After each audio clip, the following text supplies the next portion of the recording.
Welcome to a Creature Guide live streams. Let's get into some fun animal news. And thanks for joining. I don't know. Is that catch? No, It's not catching it yet. not well enough. No, don't tilt it too far towards you to pull it up. Okay, let me hear. Okay, so we're gonna head on to Sci News. Thick-skulled troodontid dinosaur unearthed in Mexico. Troodontid are heard from much further north, so over in different parts of Montana, Wyoming, and definitely up into the Alberta region of Canada, and occasionally over in Alaska. A team of paleontologists from Mexico and the United States has identified a new species of bird like dinosaur with an unusually thick and domed skull, suggesting it may have used headbutting during combat with members of its own species. Oh, that's interesting. So this is definitely your typical troodontid look. So this is a member of the dromaeosaur lineage of theropod dinosaurs. So this group of dromaeosaurs never became very large. Well, okay, there is a bit of a debate on a specific species of dromaeosaur or troodontid coming from Alaska, and possibly the individual was over 12 feet in length. So it was definitely one of the larger species. But the rest of them were not much more than 6 to 7 feet in length. They're pushing around 2 meters. They're probably not weighing much more than 30 or 40 pounds or 15 kilograms. Floppy rabbit said, "I'm here." Um, all right. Uh, that's good to hear. So let's keep going. The newly described dinosaur species lived around 73 million years ago during the late Cretaceous epoch. Okay. So this is taking place at the beginning of the Maastrichtian stage of the Cretaceous period. So this is right after the Campanian stage. You do have certain species of Tyrannosaurus still around, such as Gorgosaurus and Dyspleosaurus, but Albertosaurus has already gone extinct at this point. And no, T-Rex has not evolved yet, and neither has the Asian Tyrannosaur Tarbosaurus. There probably are a couple of species that I'm not mentioning at the moment that were around at this point, but it would have been at the very early stages of the genus's evolution species. So named Xenovenator espinosi. It belonged to the Troodontidae, a group of agile theropod dinosaurs closely related to birds. Dromaeosaurs are probably the closest living or the closest extinct family of dinosaurs that would be they would have been the closest relatives to modern day birds, not including other groups of birds during the Cretaceous period and the late Jurassic. But that would have been, like, the last 5,000,000 years of the Jurassic, consisting of animals such as Archaeopteryx, basically were the direct ancestor to the different lineages of bird. Holotype and paratype specimens were discovered during surface collecting in the Cerro del Pueblo formation of Coahuila, northern Mexico, in the 2000s. Troodontids are known for their relatively large brains and keen senses, but the new species stands out for its remarkably thickened skull roof. That's interesting to hear. Periodontids tend to be revered as having very thin and narrow snouts, not having a thick skull at all. There were different species or different types of Dromaeosaur, especially as you head over to certain species like Dromaeosaurus, Deinonychus, Achillobator, maybe even Vectoraptor over in England. That was during the early Cretaceous, but not so much the Troodontids. Holotype specimen preserves much of the brain case, including the frontals and um, verticals, which are strongly domed and can reach up to 1.2 centimeters in thickness. This animal is almost like the pachycephalosaur of the dromaeosaurs, or at least the troodontids. So this is very interesting. CT scans show that the skull bones are densely constructed with tightly interlocking sutures and a rugose striated outer surface. This architecture closely resembles the reinforced skulls of dome-headed pachycephalosaur dinosaurs, despite the two groups being only distantly related. Yeah, the pachycephalosaurs were also members of the opposite. large group of dinosaurs, being the Ornithischians, whereas the Troodontids, the Dromaeosaurs, were part of the Saurischian age of dinosaurs. So they were very distantly related. Oh, oh, okay. So, let's keep going. According to the paleontologists, such features are consistent with adaptations for interest-specific combat, particularly headbutting behavior. While display structures and weapons are common among many dinosaur groups, adaptations specifically linked to combat have not previously been documented in non-avian maniraptor and theropods. Um, I don't know. I think what it's trying to say is possibly the head of different theropods, at least the skull, not usually seen as a defense or an attacking mechanism, though it has been debated on different species of Tyrannosaurus, such as T Rex itself, but not pretty much anything else. So that's my guess. However, um, the skull structure, their claws, even their feet would have been used for combat. So it's a bit of an odd statement. Paratype specimens of Xenovator spinosi show less pronounced skull thickening and doming.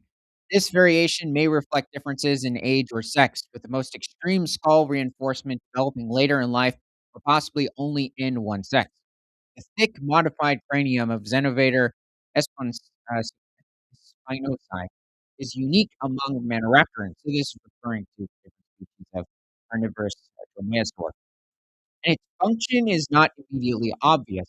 Any features that lack an obvious adaptive value in terms of improving their owner's survival, cranial horns, so horns on the top of the skull, kind of like what you see in different species of Pachycephalosaur, but more something that's more people are familiar with are these ceratopsians from horn dinosaurs.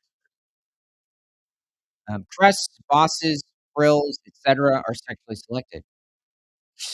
Not hitting me what the boss is referring to as. The frills would be something like the ceratopsians, so that large area of bone blocking the neck, protecting the neck, and then crest you can find on many species of dinosaurs. It wasn't just on different species of hadrosaur, ductile dinosaur, but many species of theropod carnosaur, especially from the early Jurassic, had these distinct types of crests, but even to the early Cretaceous to an extent. Let's see. In modern mammals and birds, such features can function in courtship or for display or as weapons. Given the evidence found here, the thickening of the skull, the cranial dome, cranial rugosity, and the elaborate sutures, seems likely that the doming of the skull is innovator was an adaptation for interspecific combat. If so, it is the first known example of modification of the skull for interspecific combat in Caribbean. Curiously, troodontine frontals are sometimes rugose, and rugosity is also seen on the maxillae and nasals. This hints that interspecific combat may have been widespread in troodontine, but that such combat was particularly intense than in Xenovator. Hmm, interesting. The teams just not hitting me at the moment about the rugosity. The team's phylogenetic analyses place Xenovator spinosi within a clade of large-bodied North American troodontids, but its thickened and domed skull represents a unique specialization within the group. The repeated evolution of elaborate weapons and display features during the Cretaceous suggests sexual selection played an increasingly important role in dinosaur evolution. The discovery expands the known diversity of troodontid dinosaurs in South Laramidia and provides rare evidence that even small, lightly built theropods evolved specialized structures for physical combat. How many Trylodontians were there? I believe at the moment there's somewhere around 12 different species that have been discovered of troodontids. They're not a very large group of dinosaurs, but when it comes to the dromaeosaur lineage, they do provide a a unique percentage of the specific theropod lineage. Presence of the related Xenovenator robustus in New Mexico suggests that this is a completely different species of Xenovenator troodon. Suggests they represent a distinct clade of thick-skulled troodontids endemic to the Southwest, emphasizing the endemicity and diversity of southern Laramidian faunas. Oh, endemicity. I'm guessing it's referring to the specific species of troodontid that were indigenous, native, or endemic to the region. But you say that for uh, using the diversity term as well. Sexual selection, including adaptations for display and combat, was a widespread phenomenon in late Cretaceous dinosaurs. It definitely became more prevalent during the late Cretaceous, but even early Cretaceous, throughout the Mesozoic era, you had a wide range of different types of display for different species of dinosaurs.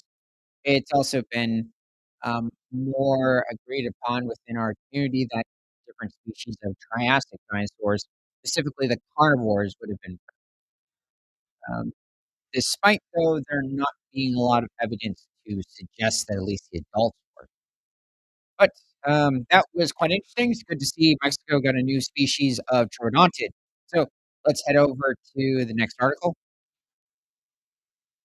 So from newatlas.com, the animal's armor has appended a key law of evolution. Let's see, we have some species of snake, I'm assuming, an Australian monitor lizard, the Rosenberg's goanna, I believe it's an Australian species, carries a chainmail of bony skin armor, purple, reflecting an unparalleled evolutionary resurgence.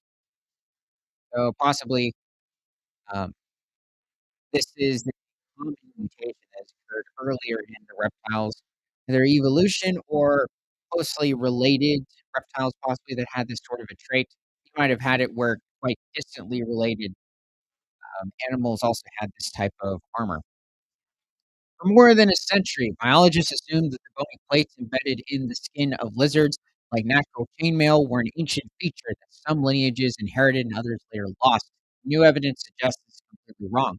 Well, this is definitely not new when it comes to different species of armored fish, dating way back to the early Devonian or even possibly to parts of the Silurian period. So I'm referring to over 410 million years ago. Okay, so we have a sound issue. Oh, and try to resolve this.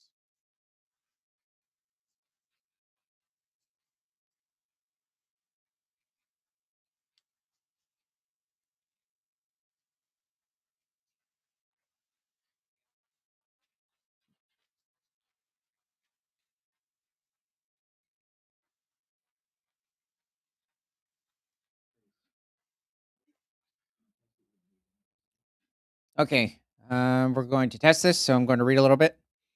In a new study from Museum's Victoria Research Institute, researchers have found that instead,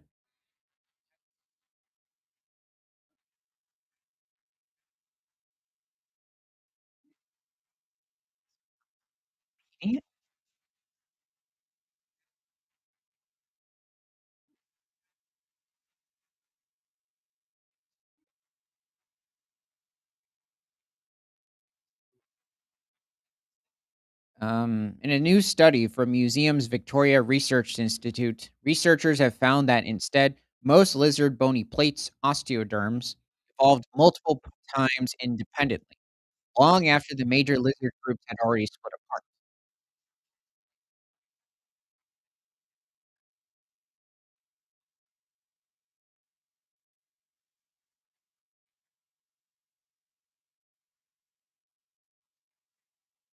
Yeah.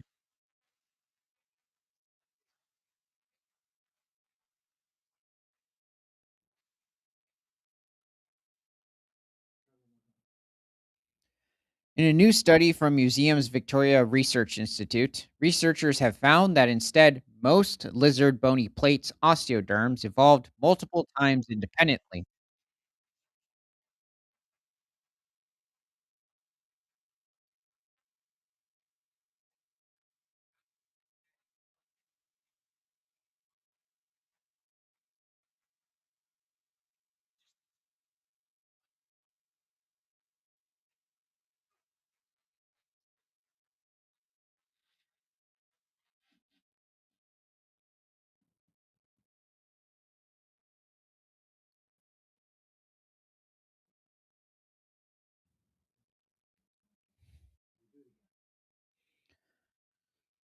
In a new study from Museum's Victoria Research Institute, researchers have found that instead, most lizard bony plates, osteoderms, evolved multiple times independently, long after the major lizard groups had already split apart.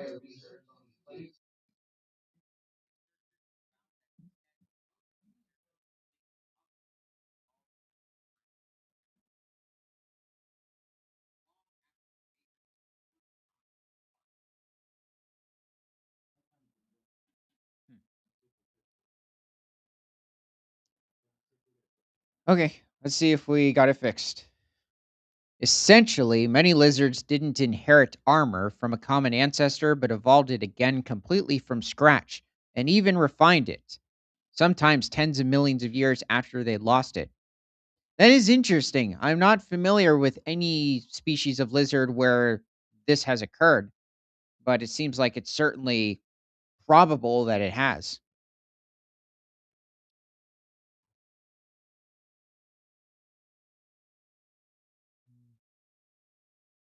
Oh, whoa. That is freaky. I'm guessing, is this the goanna? No. It's the volume render of CT scans of a shingle-back lizard, Teliqua rugoso. Top and okay, the top lizard and the beaded lizard, Heloderma horridum. I can understand why it was called. Oh no. Just go back. I can understand why it was given the species name horridum. Maybe refresh. There we go. Okay. I mean, these are good-looking lizards, but at the same time, despite them not showing the full um, reconstruction, quite freaky. At least in this purple imagery, it almost looks like a pangolin to an extent. This is seen most clearly in monitor lizards, particularly in Australia, where several lineages appear to have re-evolved osteoderms during the Miocene. So this is referring to somewhere between 25 and 5 million years ago. The biologists believe that early monitor lizards, including the ancestors of Australian monitors known as goannas, originally lost their osteoderms because an active pursuit hunting lifestyle favored speed and agility over heavy body armor. Millions of years later, some goanna species appeared to have evolved a lighter, more flexible form of armor once again, possibly in response to new environmental pressures. That is interesting. Why would a group of reptiles do that? They had armor and then they just decided to stop creating it, almost as if the reason why they needed the armor in the first place, which is likely defense, they simply just decided that it was okay to evolve just simply soft skin to an extent in reptile terms. And um and then all of a sudden they needed the armor back. It's quite interesting. This discovery also underscores Australia's role as a hotspot for evolutionary oddities, a place where marsupials dominate, where mammals lay eggs, and now where the only known comeback of reptile osteoderms has occurred. In the study, the researchers reconstructed the evolutionary history of osteoderms across squamate reptiles, the group that includes lizards and snakes, over a span of around 320 million years. So, this group, the reptiles in general, reptiliae, first evolved during the late Carboniferous period. By analyzing 643 living and extinct species, wow, that's a lot. They came away with the most comprehensive picture yet of how these bony plates emerged, disappeared, and in some cases reappeared. So here seems to be some older species of crocodilomorph, I'm guessing, unless it's a garrel or freshwater crocodile. And oh, it's a garrel. I think when you're consistently looking at different species of phytosaurs, other crocodilomorphs from the Triassic period and even later in time, when looking at certain species of modern day crocodilians, sometimes you tend to mix up the species or the groups.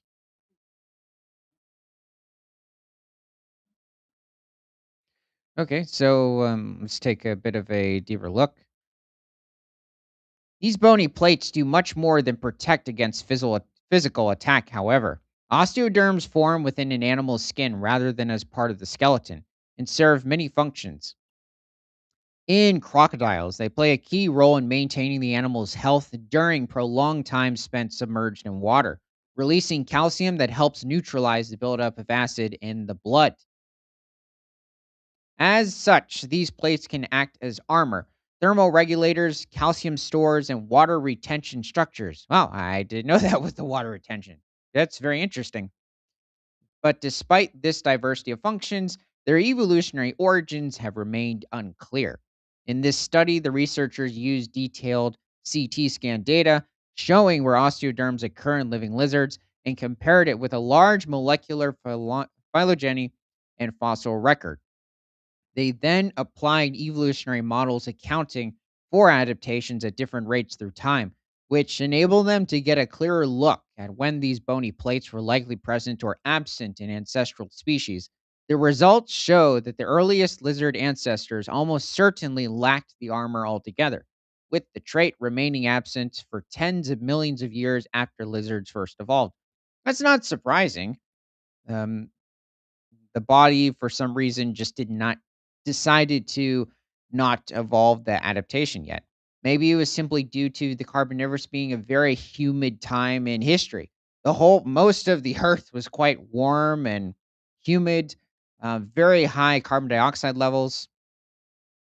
So you had extremely large insects at the time, as well as a variety of different species of plants. This was a boom in plant variety when it came to Earth, even though there was already explosion during the earlier Devonian.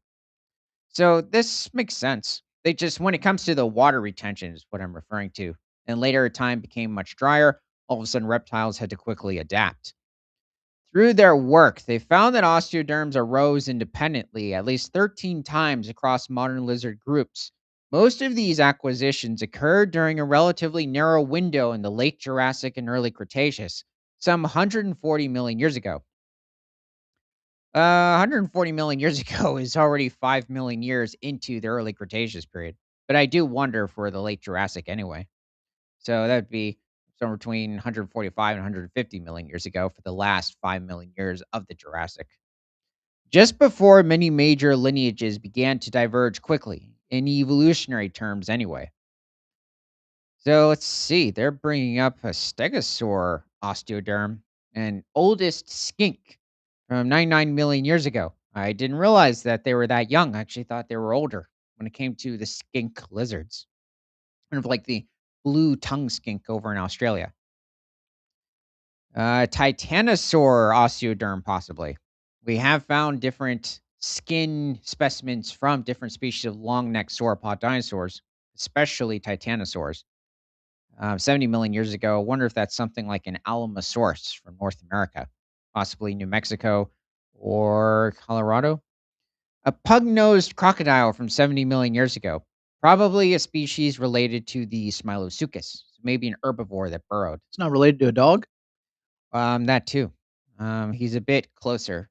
Why they became pug nosed, that's a extremely um, that's a big mystery. And then the fossil Gila monster from 23 million years ago. Wow. So that's an early Miocene epoch Gila monster. So a venomous lizard from the um, western deserts of Arizona. So let's see. They found that once osteoderms appeared within a lizard lineage, they usually stuck around. So much so that in most modern lizard groups, the loss of these bony plates was rare, effectively cementing armor as a long term trait. One group, however, appears to be a notable exception. Monitor lizards appear to have lost osteoderms entirely around 72 million years ago. Interesting. So, during the last 8 million years of the Cretaceous period, and all of a sudden, monitor lizards at that time lost them. Most likely as part of a shift toward a more active chase based hunting lifestyle. Much later during the Miocene, roughly 17 to 20 million years ago, osteoderms reappeared in the common ancestors of several Australian and Papuan monitor groups, but in a later, looser form. Why? Well, the scientists believe that as monitor lizards spread into new environments, particularly arid regions of Australia, osteoderms may have been reselected for different reasons, such as reducing water loss or in reinforcing body parts for defense or climbing. In this sense, monitor lizards represent one of the clearest modern examples of evolutionary reinnovation. And because of this, there's a patchwork of armored and unarmored monitor lizards walking the earth today. And it is quite interesting how today's different species of monitor lizards have a wide range of different types of armor, or you could say just scales in general. And more broadly, these findings now add new complexities to our understanding of lizard evolution. As the scientists noted, it means animals like the Gila monster, Heloderma suspectum, native to the US and Mexico, can closely resemble Australia's shingle backed lizard in their armored appearance, even though they arrived at that similar morphology through very different evolutionary routes. In a way, it's similar to how flight is thought to have evolved independently at least four times in insects, pterosaurs, birds, and bats. While a fascinating study for the zoologists and evolutionary biologists of the world, this new evolutionary map provides a strong foundation for future research into how and why osteoderms form, including the genetic and developmental mechanisms that have allowed them to arise repeatedly in different lizard lineages for different purposes. So we have demonstrated here that squamate osteoderm expression is the product of multiple independent acquisitions. Our reconstruction represents the presently most robust support for this hypothesis and thus solidifies the foundation for future discussions on the underlying evolutionary mechanisms. Now, beyond this, our findings contribute towards a better understanding of the selective pressures and evolutionary trajectories that shaped present day reptile biodiversity. Phew. Okay. That's was very good Well, to it seems interesting. The article was just boring. yeah. Let's head over to the next one. Alrighty, from goodnewsnetwork.org. Let these adorable newborn seal pups brighten up your day as they pose for photos. Yes, let's get into this. Gray seals, ring seals, we're in for it. Is this guy? He looks great. A photographer has captured adorable photographs of fluffy seal pups. Every year, hundreds of visitors flock to see the gray seal pups that are born at Donna Nook Nature Reserve on the Lincolnshire coast each year. This over in England. Last year alone, 1,924 seal pups were born, which is up 274 from 2024. Photos show the seals rolling around in the grass with one seal giving a shocked expression to the camera. For the past few years, I have made regular trips to see the baby seal pups. They are incredibly endearing, each with its own distinct personality. Spending time in nature is always rewarding, and having the opportunity to observe them in their natural environment is particularly special. Yes, look at this guy. He's so cheerful. And this guy, I think it's probably the same one, but whoa, was he recently born? His umbilical cord still attached. Well, anyway, he seems okay. Oh, there he is. Yes, he looks quite inquisitive. And this guy, he's definitely flexible. I think he's doing Pilates. He's testing for the long swim ahead.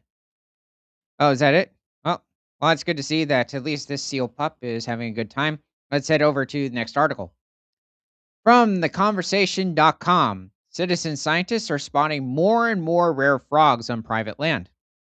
And I guess that's not surprising. There's only so much you're going to find on the public land areas. And actually, a lot of cases, the private land is better managed, depending on where you are. Almost two-thirds of Australia is privately owned. But most of our scientific understanding of how threatened species are faring comes from research done on public lands. Traditional biodiversity surveys by professional scientists are time and resource intensive, and navigating access to private lands can be tricky. There's a lot of public land when it comes to the coasts of Australia because that's where the core of the population is.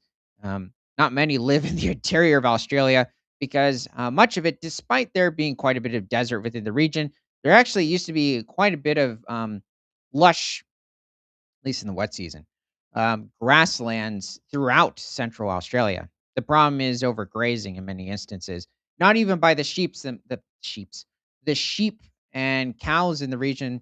It's actually by the overabundant kangaroos, like just a handful of species. I mean, you have like over 40 million red kangaroos roaming Australia, and then what, somewhere between 20 to 27 million eastern gray kangaroos.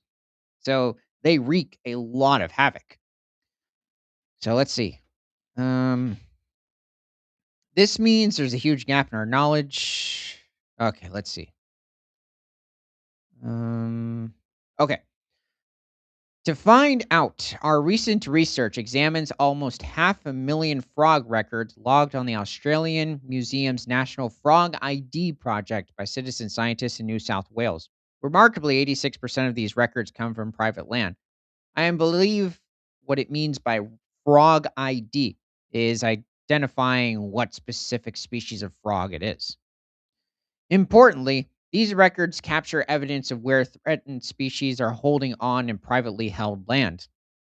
The beautiful green and golden bell frog, Litoria aurea, is considered vulnerable at a national level as it's no longer found on 90% of its former range. But almost three quarters of all frog ID recordings of this frog is in New South Wales are on private land. Well, that seems to be a good habitat for the frogs. Frogs, at least four species have already gone extinct, including the unique gastric brooding frogs. While several others haven't been seen in decades and are feared extinct, it's vitally important to track how the surviving 240 plus species are faring. In our research, we analyzed the 496,357 frog records logged in New South Wales on Frog ID between 2017 and 2024. Wow. Yeah, recordings or yeah, records. But that's insane. Private lands make up the majority of New South Wales and cover almost every habitat type. Okay, good. It stands to reason that many frog species should be found across private land. Our analysis of frog ID data found the diversity of frog species was actually higher on private lands than on public lands. That's not surprising. Which include national parks and other protected areas, once we accounted for differences in aridity and surveying efforts. In addition, the frog species recorded on private and public lands weren't the same. Two species were recorded only on private lands and six only on public land. This has occurred for different species of mammals, reptiles, even today, birds. As we expected, we found that citizen science more comprehensively surveyed public land than surveys by professional scientists, but the difference was more dramatic than expected. Data from professional surveys covered 19% of New South Wales, while citizen scientists using Frog ID covered 35%. There were nearly 10 times as many Frog ID records as professional records over the same time. But the clearest difference was in private lands. A remarkable 86% of all Frog ID records came from private lands compared to only 59% of records obtained via traditional methods. So here's the green thighed frog, Litoria brevibaumata. One of the biggest boons of citizen science is that it can help overcome many of the logistical obstacles associated with traditional professional surveys, particularly for frogs. Most of the New South Wales Frog ID records come from urban and suburban areas with high human population density. I guess that's not surprising, but at the same time, I was just thinking of, wide open Northern Territory sort of a look. But New South Wales, okay, I think we're talking about over in Eastern Australia. So it's going to have, depending on where you are, especially if you're in the Eastern region, a more forest sort of a look and not so much that dry, arid landscape. So that would make more sense. And so you're going to bump into more suburbs. Let's see.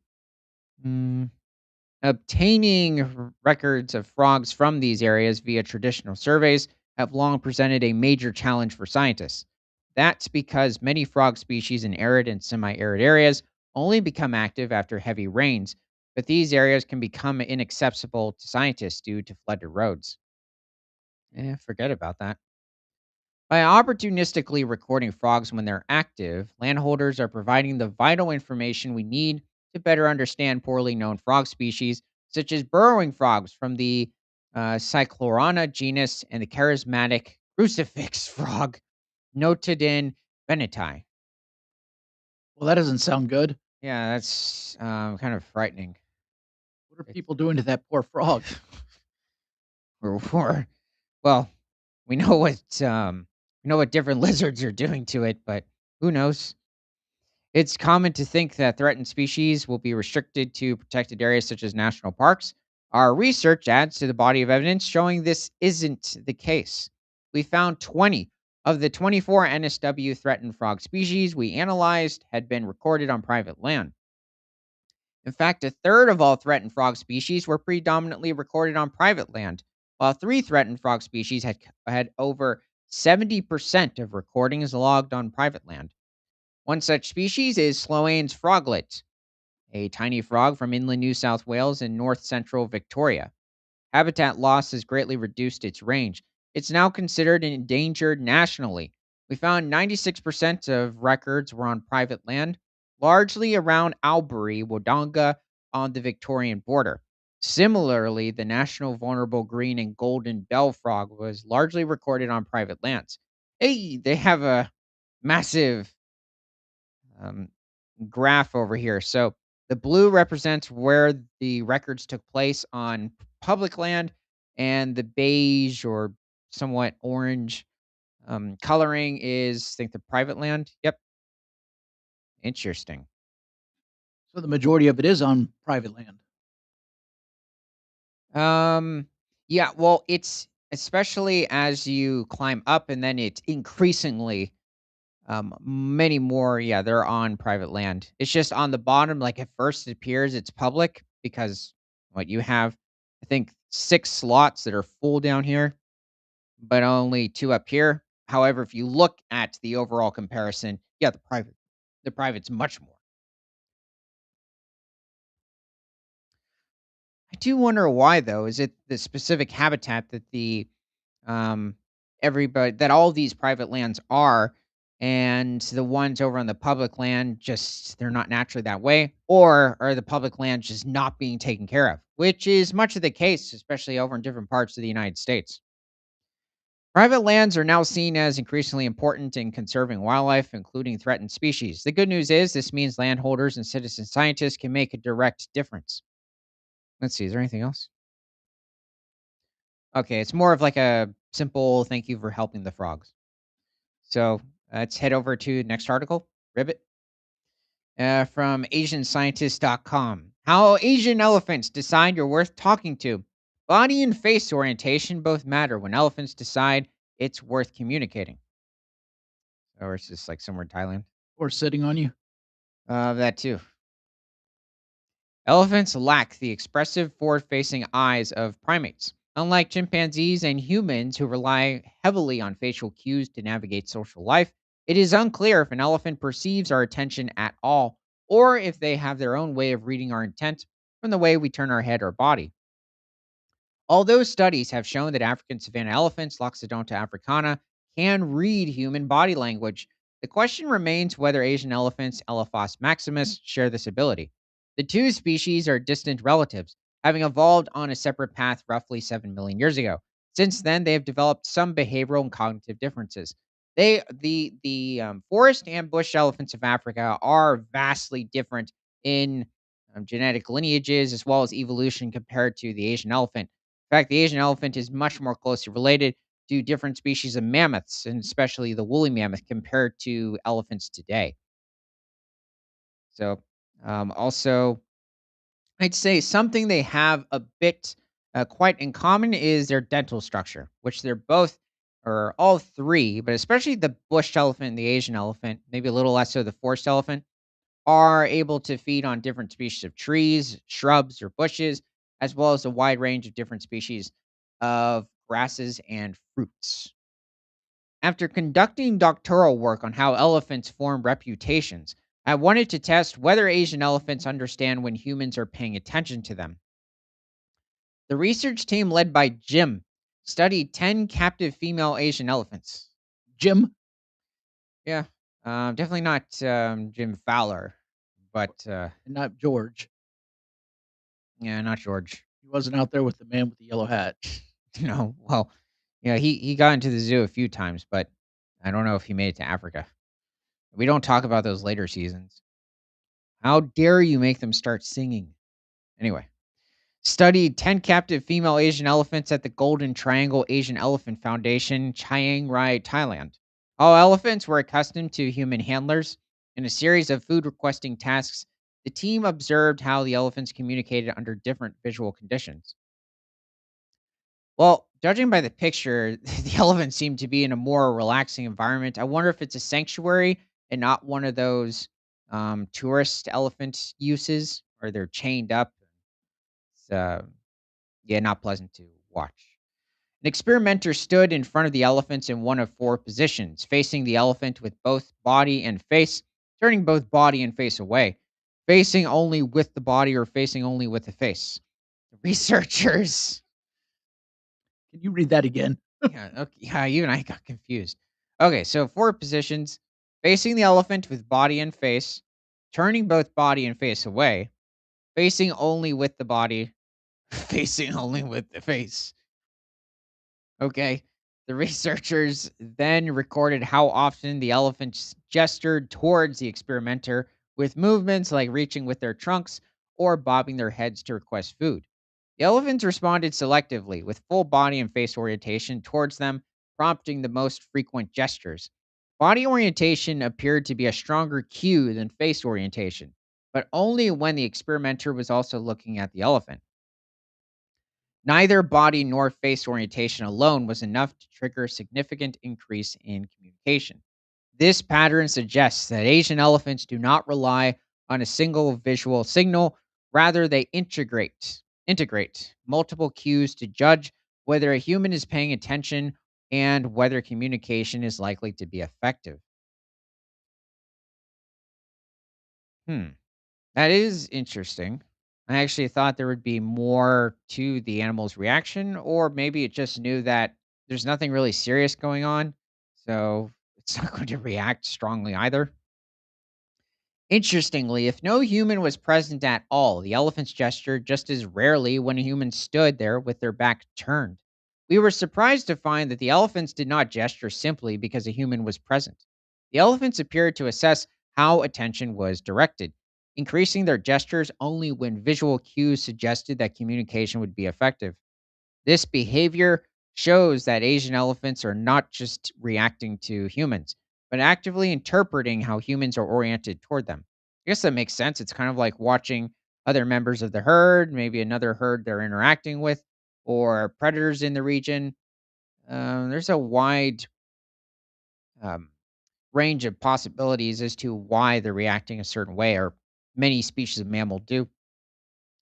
The research sheds new light on elephant intelligence. Even though they rely heavily on sound and smell, vision still plays a meaningful role in social interaction. Compared to certain species of herbivore, elephants don't have a bad sense of vision. I mean, it's decent for an herbivore. The researchers hope to build on this work by examining other cognitive abilities in Asian elephants, including cooperation, pro social behavior, and self control. For animals often described in broad strokes, these moments, who is looking and who is not, may reveal just how elephants read the world around them. Okay, well, that was interesting. Let's head over to the next article. Hmm, Something happened.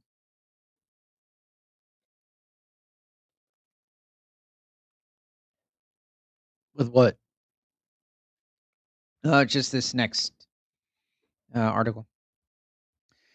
From Newsweek.com, man gets late night alert, sees curious apex predator looking back at him.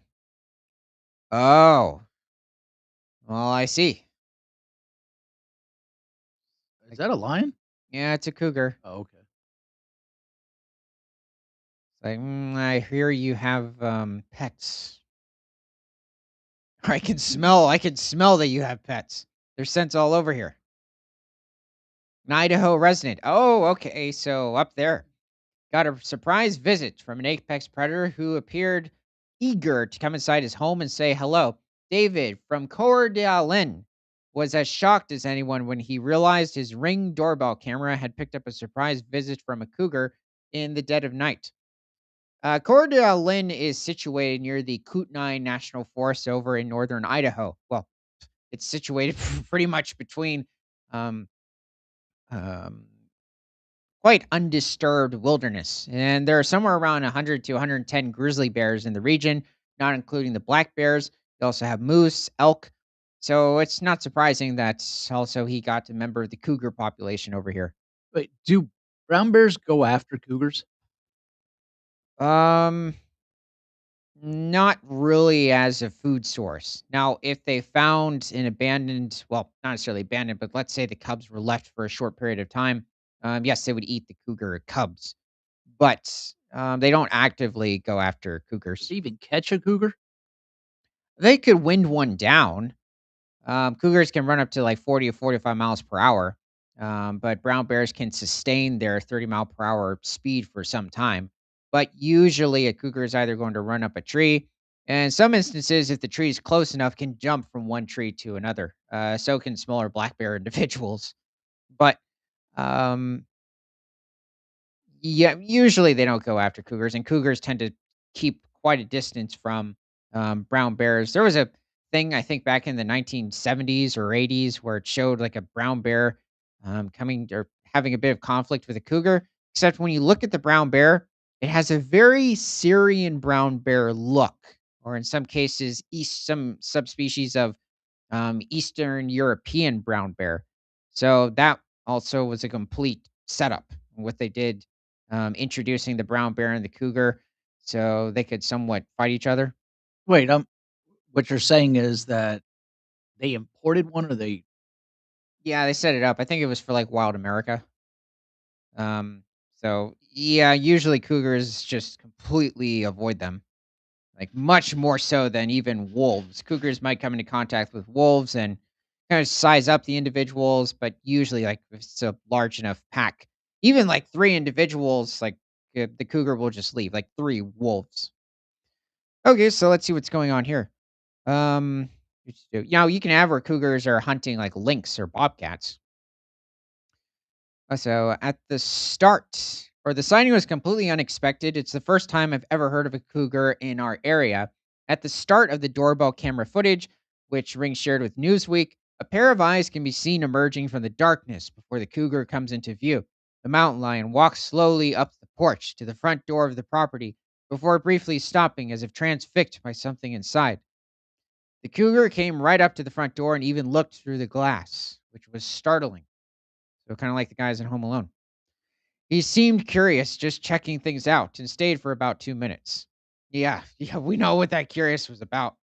Like, "Is there anybody home?"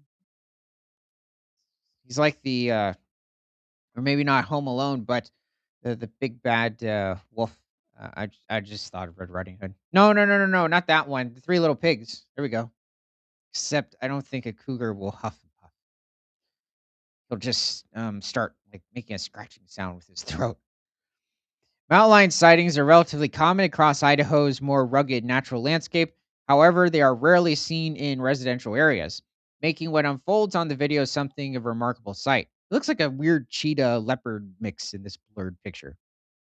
I mean, he is more yeah, closely he related looks to cheetahs. spotted. Yeah, maybe it's just blurred. Seems like a healthy individual, judging by the video. Back in February 2024, officers from the Idaho Department of Fish and Game issued a warning to Idaho residents following repeated sightings of two young mountain lions near homes in the West and North Ketchum areas. That's funny. You just take away the P. I thought of ketchup. There were also concerns about the noticeable mountain lion population in and around the Wood River Valley, something officers attributed to the area's ample deer and elk population, which grants cougars living there a reliable all year round food source. So they think, yum, yum, Rudolph. Well, okay. You used to have reindeer in northern Idaho, but then they eventually became extinct in that region. And I don't even mean back in the Pleistocene or Ice Age. I mean the past few decades. Coming in from, I believe, part of southeastern British Columbia. Speaking about the issue at the time, Terry Thompson from the Idaho Department of Fish and Game told BYU Idaho, it's Brigham Young University, we are starting to suspect that there are litters of lions or cougars being born in and around the towns up there. So these are now cougars who are very accustomed to being around people, traffic, houses, pets, all the things that we would normally consider cougars to be wary of or flee from. Yeah, so there aren't any lions at this point that are native to North America. Last lions went extinct about 11,000 years ago, and that was the American lion. Cave lion you would find over in different parts of Northern Asia as well as Europe. Um, and they also went extinct at around the same time. But how the mountain lion name came into use, I'm not entirely sure. This represented a serious case or cause of concern to Thompson. Mountain lions are ambush predators, so having them accustomed to living close to humans could prove problematic. Though cougars pose a threat and should be treated with caution, recorded instances of fatal attacks are rare. Yeah, tell that to California recently. There have been 29 cases, not all confirmed. Like how they put that in parentheses, of fatal mountain lion attacks on humans in North America since 1868. According to the Mountain Lion Foundation. I didn't know that existed. Apparently, there's a lot of foundations have been coming up. Probably like a gerbil foundation. This equates to around 0.18 attacks per year. And as the charity notes, is less than the number of people who die from being struck by lightning, 28 per year. Why do they always compare it with people being struck by lightning? Are killed in firearm related hunting instances, 20 per year. Still, or die as a result of mosquito borne illness, 777 per year. I think certain mosquitoes are way worse than 777, at least if you travel further back in time. Anyone coming to contact, Well, plus in the tundra. oh yeah, that too. But I was thinking of certain areas further south in like the tropics. Okay. Well, it's good to see that the Cougars are doing pretty well over in northern Idaho. Let's travel, well, wherever the next article takes us. From ColoradoSun.com. Alrighty. So we're still in the Rocky Mountains. Newly discovered dinosaur fossil from 150 million years ago excavated at Dinosaur National Monument. Okay, not technically the Rocky Mountains. We're not too far away. We're over in northwestern Colorado. A large long necked dinosaur was discovered beneath the parking lot at the monument's most visited attraction. It's the first excavation from that area in over 100 years. It is? I thought it was continuously there's been certain specimens of dinosaurs being discovered over in Dinosaur National Monument. It's a large area. Maybe it's that's not including fossil teeth. Let's take a look. Whoa. Okay. Yeah, this is definitely some species of sauropod dinosaur. That's quite a specimen. Let me guess, it's a leg bone. It's so immense. No, it's Jurassic World's next version of a velociraptor. Well, I believe it. So, before they repaved sites and putting in a parking lot, they called the staff paleontologists. That's protocol for Dinosaur National Monument, the remote high desert outpost in northwestern Colorado, where the Yampa and Green Rivers converge. And that's famous for, wouldn't you know it, dinosaur fossils. Rebecca Hunt Foster, the park paleontologist, knew there was a high likelihood construction crews would find some new fossils as they dug up an old parking lot east of the famous quarry wall. An amalgamation of Stegosaurus plates, Allosaurus femurs, Camarasaurus vertebrae, and 1,500 other fossil bones from 10 dinosaur species that visitors to the park can observe up close. Wow. Unless these specific specimens were already there, this is quite something. Because there is a specific, well, I believe there is a number of quarries, but where it's just covered in a wide range of different mixed bones of different types of dinosaurs, not just like a different species of um, Allosaurus or Stegosaurus, but a wide range of different groups of sauropods as well as carnosaurs or the carnivorous theropod lineage in which Allosaurus belongs to. as well as the Eutherifierians, which is the group of herbivorous plant-eating dinosaurs that Stegosaurus belongs to. The parking lot itself was built on the tailings and backfill from the original excavations of the site during the early 20th century. They decided to require a monitor be on site during any surface disturbing activities. Bucket by bucket, the monitors discovered small fossils that had been tossed during the historical excavations. Whoa, that's heartbreaking. As a construction site, well, I mean that they were just tossed. I'm glad they found them. As the construction site neared a 12-foot thick sandstone wall, the same geologic feature that preserved the quarry wall bones, Hunt Foster and her team started keeping a very, very close eye on things. That's where on September 16th, she spotted the tibia, the shin bone, in a cross section going down to the sandstone, which had been just inches under the surface. We restricted construction around the area while we assessed the discovery.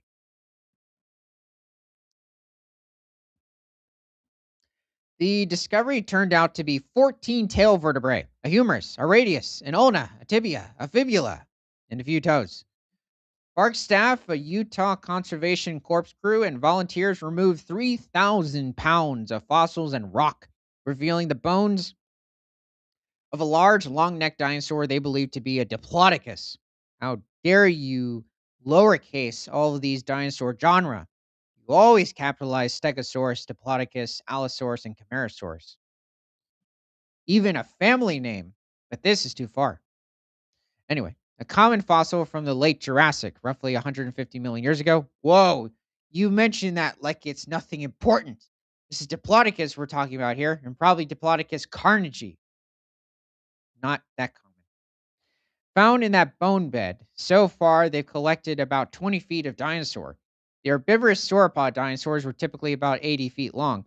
Well, they could probably reach about 90 feet when referring to Diplodocus, or let's see, 20 meters. On Friday, the National Park Service announced the discovery.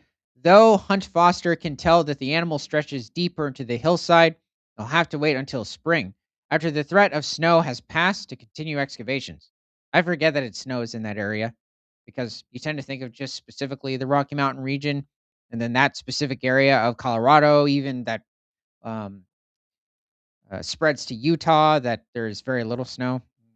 And no, it does pile. The last excavation to take place in that area was in 1924. Wow, really? That's honestly very surprising. I thought there were several excavations recently. In 1909, the Pittsburgh-based paleontologist Earl Douglas, I've heard of this guy, found 8 giant tailbones of an apatosaurus. Once again, never mind. A late Jurassic longneck sticking out of a sandstone slope in what is now the southwestern corner of the monument. So Apatosaurus is a member of the Diplodocid family, but it's much more heavily built compared to Diplodocus and is likely the descendant to Brontosaurus. Apatosaurus is probably somewhere around 70 feet in length or pushing, let's see, probably around 18, 19 meters and weighing up to 30 tons. The discovery kicked off a 13-year excavation funded by the Carnegie Museum where Douglas worked and attracting a constant stream of visitors from nearby towns in Utah to see the bones. In 1915, President Woodrow Wilson established the quarry and its surrounding 80 acres as Dinosaur National Monument. These days, the monument extends across nearly 210,000 acres. That sounds about right. Uh, Maybe that's 100,000 hectares.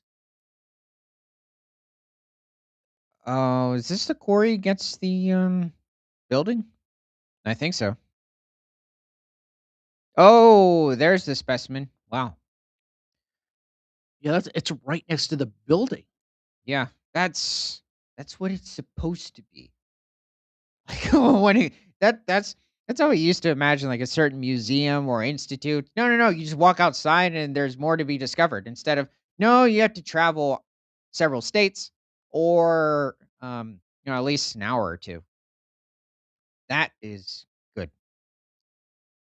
The negatives, probably an ugly landscape. But besides that. Museum pulled funding for the excavation site after Andrew Carnegie's death in 1919, and the site was turned over to the Smithsonian National Museum of Natural History in 1923, then to the University of Utah.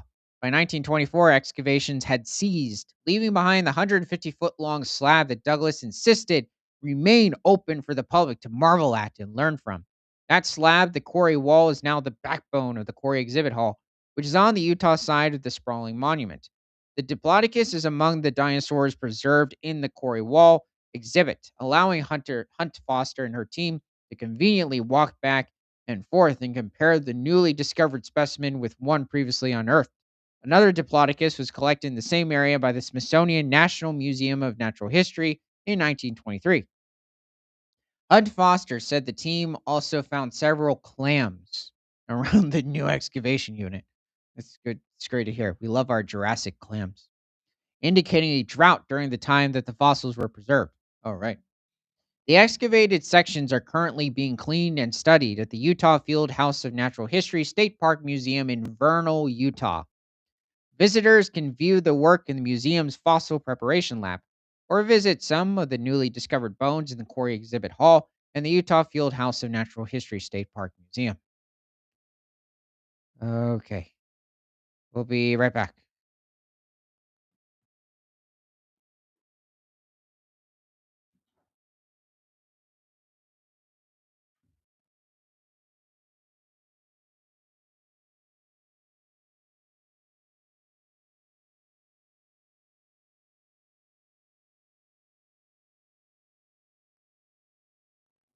Okay, I didn't get a warning for that one.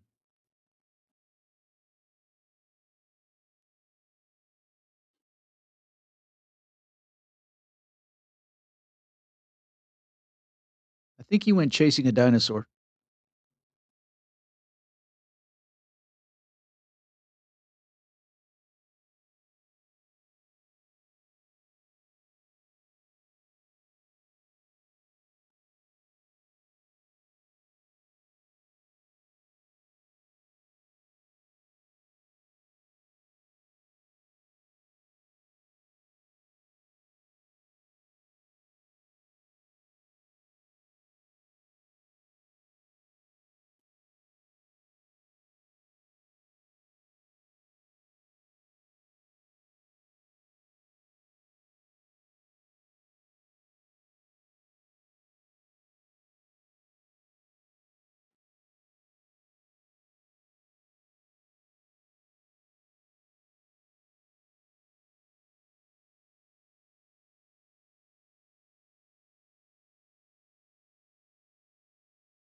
Okay, well, this was really good to hear when it came to these different specimens coming in from Colorado.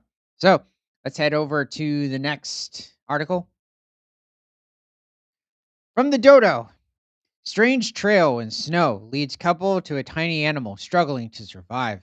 He was too weak to keep going when Eileen, and Paul Swan spotted a strange trail in the snow outside their home in Scotland. One winter morning, they were puzzled. Who had made it? There was only one way to find out. They followed the trail until they reached the end and discovered the culprit. Okay, I was thinking like this was, at least by what I could see, someplace like the northeastern United States or um, maybe a suburb over in, well, larger one in Washington State. Okay, so who could have created this? Hmm. For 3 years, the couple has been caring for the local hedgehogs. with a feeding station they set up in their yard. One of the hedgehogs, later named Brora, wasn't feeling well and decided he needed some food and water despite the 9 inches of snow blanketing the ground. Or, I guess it's somewhere around, what, 18 centimeters? He plowed his way through the snow, ate and drank a little, then collapsed in the feeding station. Too weak to go on. And that's exactly where the couple found him, waiting for someone to rescue him. Hedgehogs hibernate during the winter months and go into an energy saving state.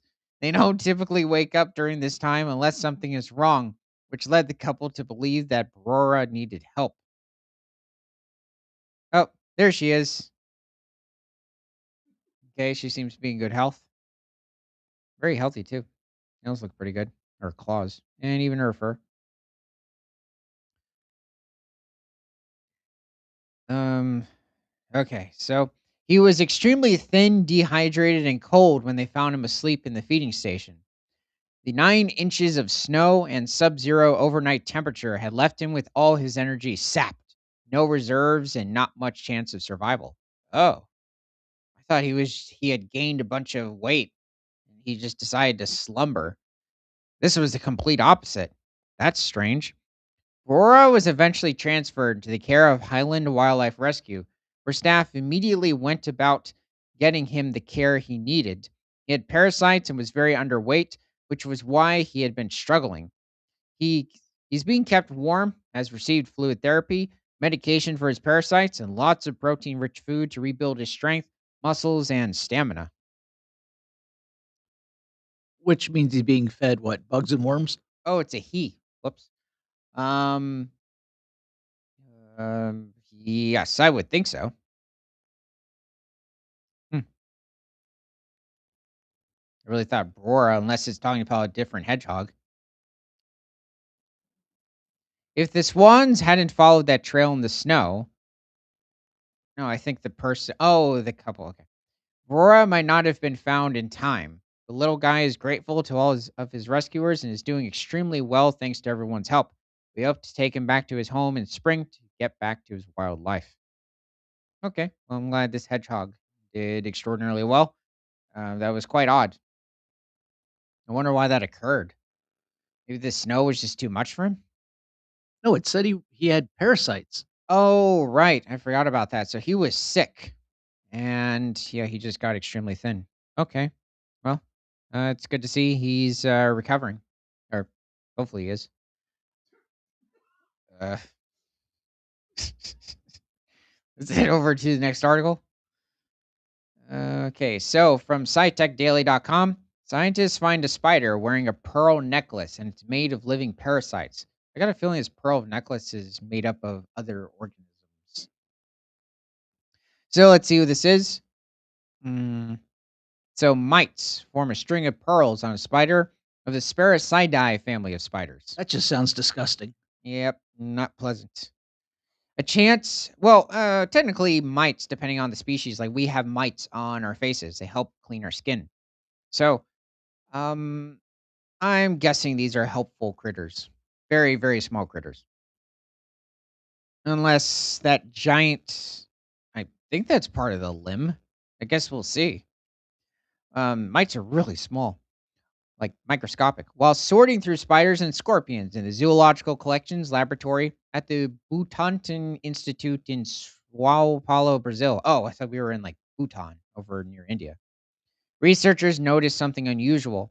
A spider only a few millimeters long, yeah, a quarter of an inch, or not even quarter of an inch, maybe a sixth or seventh of an inch, quarter of a centimeter, appeared to be wearing a strand that looked like a pearl necklace. So they asked a colleague who specializes in mites to take a look.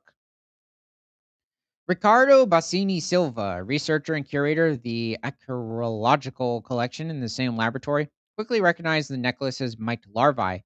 Until then, Brazil had only a single reported case of mites that parasitize spiders, and that earlier record involved a different mite family. Using a combination of microscopy methods, including scanning and light techniques, this team studied the animal's morphology and confirmed a major find. Their analysis led to the description of Brazil's second known spider parasitic mite species and the first in its family to be documented in the country. The research brings together two FAP ESP supported projects. One is led by Bassani Silva, and the other is coordinated by Fernando de Castro Hakinavicius. Whatever his name is. Definitely love Latin. Co-author of the paper and professor at the Institute of Biology at the University of Sao Paulo. Okay, let's get to the creature.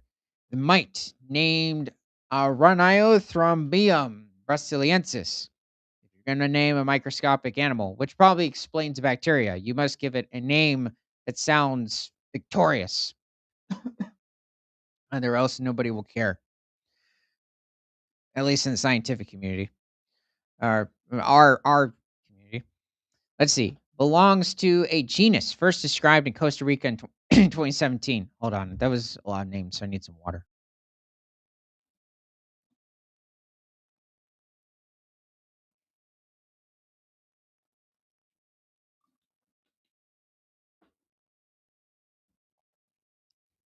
Maybe it's something about arachnids. Finding it in Brazil points to the possibility that related species occur across other neotropical countries as well. Each larva measures about 500 micrometers or half a millimeter. That is, well, that makes sense. The spiders they were attached to are only a few millimeters long. Whoa, geez. Oh, so that is it. That's a Those tiny spider. these giant bulbs here, which look like something between a peanut, a piece of macaroni, a cashew, maybe. Anyway, those are the mites. Wow. Thought they would be much smaller. This must be a huge mite species. No, it just said the spider's only a few millimeters. No, it's like, um, oh yeah, is it? Yeah. For now, the species is known only from its larval stage. The larvae was found parasitizing juvenile spiders from three different families. All of the specimens were engorged, meaning they had fed so much that their bodies became greatly enlarged. Well, I guess that makes sense. For this group of mites, it isn't uncommon to know many parasitic species only through their larvae, since in adulthood they become free living predators, living in the soil and feeding on small insects and even other mites, which makes them very difficult to find. Okay, so this distinct type of mite from the one that ones that inhabit your face. Tongue. The spiders parasitized by the new species of mites were collected in Pinheiro, a municipality in the state of Rio de Janeiro. The environment was close to caves and grottos, similar to that of the first Brazilian species of spider parasitic mite, Charlatonia raceyi. In a paper published in 2022, the researchers redescribed the species first described in 1979. They added new morphological characteristics, biological data, locations of occurrence, and hosts, including spiders. Spider mites feed on lymph, a fluid that circulates through the bodies of certain arthropods. They suck the fluid through the pedicle, which is the region between the cephalothorax where the spider's eyes and mouth are located, and the abdomen.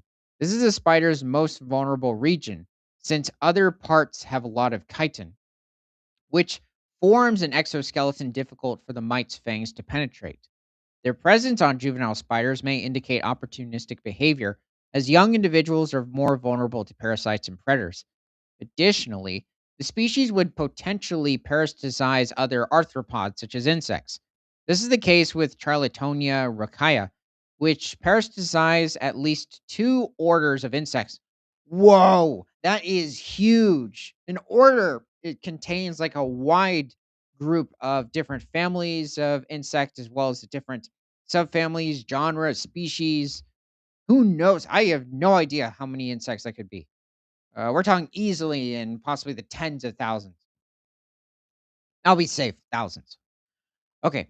With more than 3,000 species of spiders alone, Brazil has immense potential for discovering new parasitic mites. The study also highlights the importance of zoological collections in studying biodiversity. The spiders had been stored for years, and no one had noticed the mites until now. Through partnerships with researchers and Wait, wait, environmental. how do they store a spider? I think what it's referring to is that just like all these different museum or institute collections, like with different organisms, they probably hadn't been in water, or maybe it's one of those dry, Specimens? yeah, one of those dry specimens. I'm guessing, and it must have just been there, or it's a live one.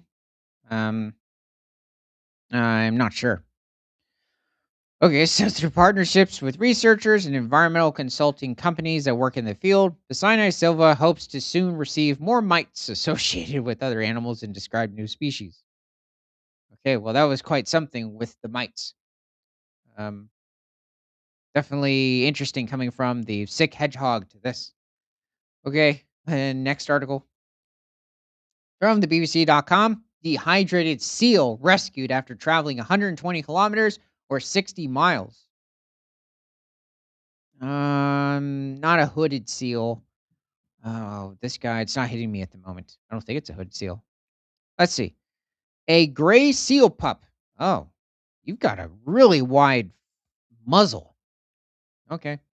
Is receiving specialist care after he was found dehydrated and underweight following a 120-kilometer or, 75-mile journey. Jeez, that's even more. So I was wrong on the length.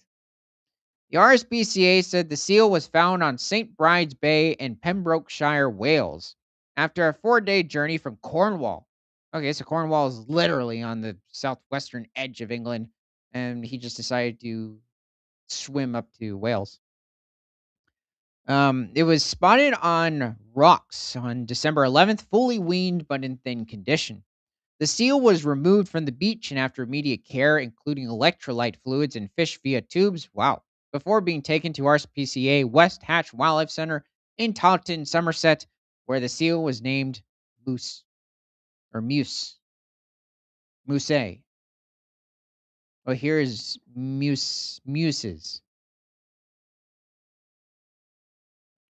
Ellie West, RSPCA Animal Rescue and Wildlife Officer, said the pup was dehydrated and in a thin body condition with obvious rolls of skin that should have been filled with fat and blubber. She said she noticed marks on the seal's back that were similar to spray marks the RSPCA put on seals after they were assessed, but these were a different color. She contacted the British Divers Marine Life Rescue, which confirmed it had marked the seal when it was checked on December 11th at Port Gavern, North Cornwall. In the 4 days after this, he made his way to St. Bride's Bay, traveling basically in a straight line and covering a distance of around 120 kilometers. This is a really long swim for a young pup. I am pleased to say Muse is doing really well and is feeding well and is gaining the weight he needs. Each seal pup rehabilitated at RSPCA West Hatch can remain in care at the center for a number of months. West said, hopefully, it won't be too long until Muse will be ready to be released back into the wild. Well, it sounds like the massive swim just used up his fat reserves, and he wasn't able to feed since. So I'm glad that they took him in, and they're even giving him electrolytes, so that's good. Let's head over to the next article from news.mongabay.com. Poaching down, but threats remain for forest elephants. Recent population assessment finds. Okay, well, let's see what's going on with Dumbo. Forest elephant near Nguni, Gabon. Okay, so this is over in Central Africa, just south of Cameroon. So I don't know specific estimate of the population of elephants, at least over in Gabon. There are no bush elephants here, neither in corresponding Cameroon, Republic of the Congo, or Equatorial Guinea. So the first authoritative population assessment for African forest elephants estimates there are more than 145,000 individuals. Seems to have not really changed for recent estimates. The researchers say new survey techniques relying on sampling DNA from elephant dung provide the most accurate estimate of a species that's difficult to count in its rainforest habitat. Central Africa remains the species' stronghold, home to nearly 96% of forest elephants, with densely forested Gabon hosting 95,000. What? So this country alone is hosting a larger proportion of the population. That's quite interesting. I was expecting it to be something like maybe Cameroon, but definitely like Democratic Republic of the Congo. I was shocked. Like Gabon is a small country compared to the others. Equatorial Guinea's, I think slightly smaller, but that was a shock. Okay, more than 145,000 African forest elephants roam the rainforests of Africa. Published in December by the African Elephant Specialist Group. Oh, it's like the Polar Bear Specialist Group. At the IUCN, the Global Wildlife Conservation Authority, the survey relies on improved DNA based techniques to provide the first estimate for these critically endangered pachyderms since they were recognized as a distinct species in 2021. What? No, it hasn't been that recent. I swear it's been a long time since we recognized that African forest elephants and African bush elephants were separate species. I say like ferret. Anyway. African forest elephants, Loxodonta caiclotis, are found primarily in the dense rainforests of Central Africa, with significant but dwindling numbers remaining in West Africa and small populations in East and Southern Africa. I think Southern Africa might mean as in Angola, which is south of Gabon and Equatorial Guinea, and Republic of Congo. Hybrids with their close cousins, savanna elephants, Loxodonta africana, also occur infrequently where both forest and savanna elephants are found. Counting these shy and elusive giants is a challenge for researchers as they blend into their surroundings or vanish into the dense understory of their forest habitat.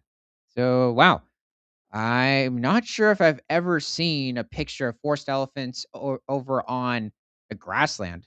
It's usually in the forest or it's in one of those open mineral areas that they obtain their minerals from. So those clay deposits.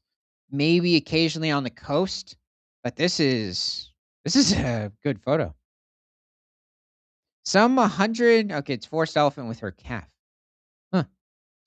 Some 153 population surveys carried out between 2016 and 2024 across roughly three quarters of Loxodonta caiclotis' known range counted 135,690 forest elephants. The IUCN's assessment included 22 elephant populations, mostly in Central Africa, that had not previously been surveyed. The researchers estimate that there are as many as 11,000 more elephants in the remaining parts of the species range, pushing the total to just over 145,000 individuals. I wonder what's referring to by that. Maybe the ones over in West Africa, I'm guessing. So they're adding that smaller population amount to the 135,000. This report is the first one that shows forest elephant numbers. In previous iterations, the two species were treated as one, so it was not possible to tease them out from the report. The encouraging numbers are largely attributed to newer DNA based survey methods. Previously, researchers estimated the number of elephants in an area by counting the dung piles they left behind. But dung decays over time, and the decay rate, which depends on the environment, must be correctly calculated for every single site to accurately estimate elephant densities. In the current assessment, researchers instead relied on DNA extracted from the dung to count individuals in an area, which led to more accurate counts. According to IUCN African Elephant Specialist Group co-chair and report co-author Benson Okita Uma, he said researchers have a very high confidence in the numbers presented as they're scientifically robust and can stand the test of time. Most of the elephants the researchers found, about 96% of them, were in Central Africa. Gabon has two-thirds of the population, 95,000. Here we go. Followed by the Republic of Congo with 19%. Just 3% of the forest elephant population was found in West Africa, where expanding agriculture and extensive poaching for ivory have greatly reduced elephant numbers. Moxodonta caiclotis numbers in East and Southern Africa combined make up less than 1%. Yeah, it's a pretty small amount. In 2016, Gabon's National Parks Agency created a 240 strong special forces unit to tackle poaching and other wildlife crimes in national parks. The government is also working with WCS to install 1,800 mobile fences and provide elephant insurance to compensate villagers for crop losses to the elephants. Gabon has made quite significant efforts to be the stronghold for elephants. We commend them for that. No, this seems to be a healthy, I'm guessing, bull in the region. He's just hanging out in one of the ponds. Nice grassland in the background. Oh, that's one I from. like how he's keeping his tail out of the water. Yeah, oh, yeah, that too. I don't see any fur at the end of it, which makes me wonder if, like, I don't know if somehow it got torn off or he shaved it off. Um, he's just one of those odd Republic of Congo forest elephants. This is not a Gabon forest elephant individual.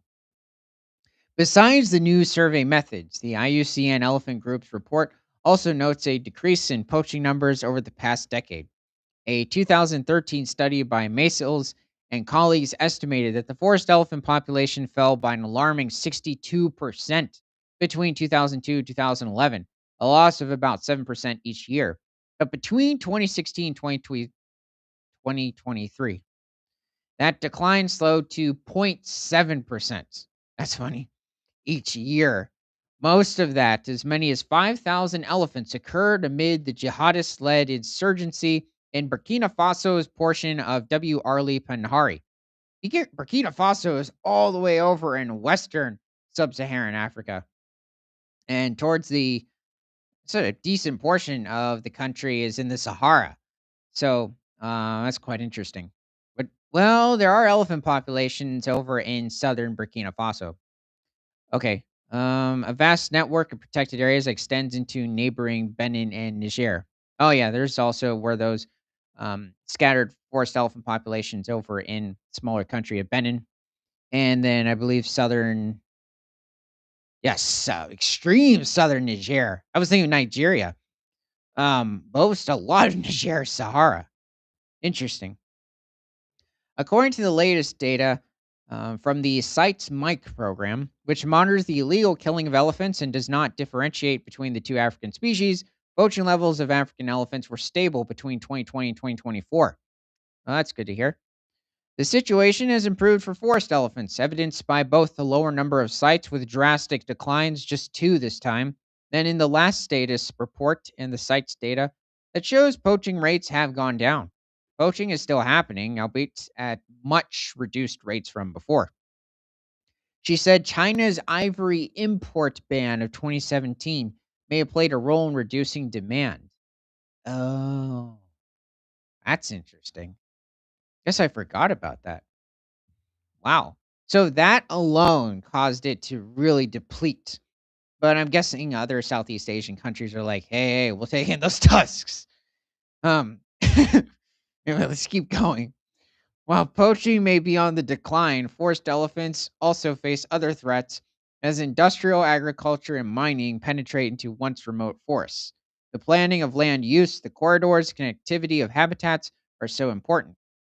We have erred in disconnecting the habitats. I think we can correct them if there's a will. The disappearance of connected corridors has brought these pachyderms closer to humans with increased human elephant conflicts, where elephants are killed in retaliation. We are seeing a surge in conflict related deaths. Um, Okita Uma said, adding that these are now surpassing the numbers killed for ivory. The report's findings, which identify population trends in different countries and regions, can help authorities focus their national plans, tighten their laws against poaching, and design better land use plans. For Ukita Uma, the report offers hope. As awareness grows that elephants are more valuable alive than dead, well, yeah. um, Contributing to ecotourism, forest regeneration, and carbon sequestration. Uh, they're uh, they're just more valuable. You want the animal alive. He said he believes poaching will continue to decline. Very hopeful that poaching in the near future will be the thing of the past. Okay, well, it's good to see that I guess they're doing better than they were earlier in the 2010s, at least the early 2010s. That was good to see. Woo. Okay. That's just funny. You want the animal alive. What? Yeah. I haven't. Well, I think I have seen that, but really for bush elephants. But when I mentioned the carbon sequestration, that didn't even pop into my mind. All I can think of is elephants just because they're being shot. Babar down. So, uh, Dumbo has to send in aid. Okay. Operation Dumbo Drop. Yeah, literally. And then I'm trying to think. um, so let's head over to the next article. So from the BBC.com, why Britain has a deer problem, leaving damage that costs millions. Yeah, England has the UK in general has had a massive deer problem. I think like not enough hunting, and they've been causing the fallow deer, the red deer, the roe deer, not including the invasive exotic species of deer there, have been causing a lot of erosion in different areas. A lot like what the elk were doing to Yellowstone National Park back in the 1980s before wolves were reintroduced. So Ben Martle often gazes out of his window to watch the deer roaming below.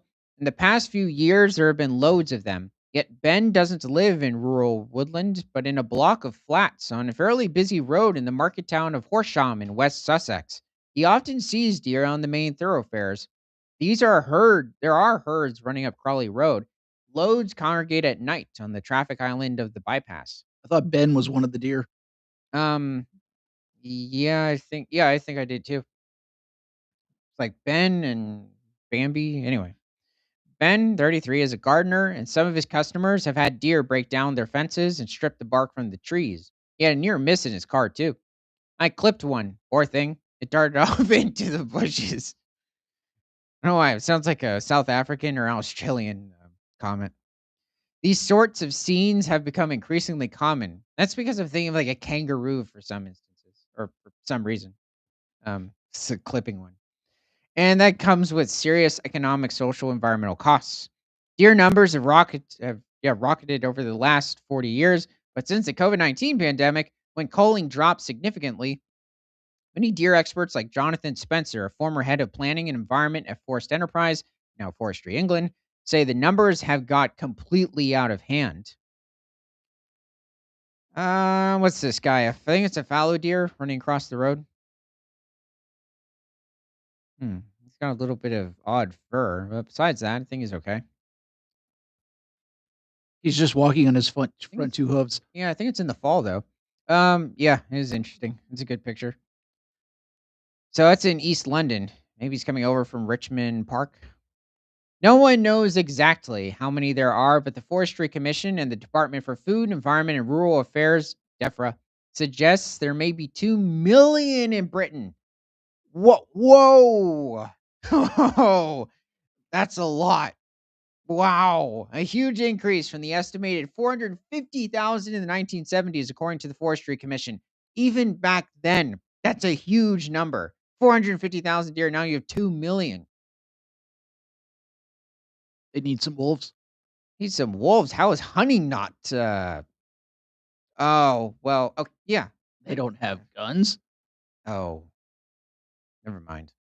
Their impact is being widely felt, with the rising numbers leading to problems for drivers, farmers, and businesses, as well as wildlife in the countryside's natural landscapes.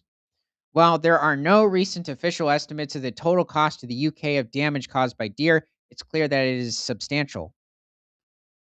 In 2021, Forestry and Land Scotland estimated the cost of the damage caused by deer just to young trees in Scotland's national forests and land at £3 million pounds a year.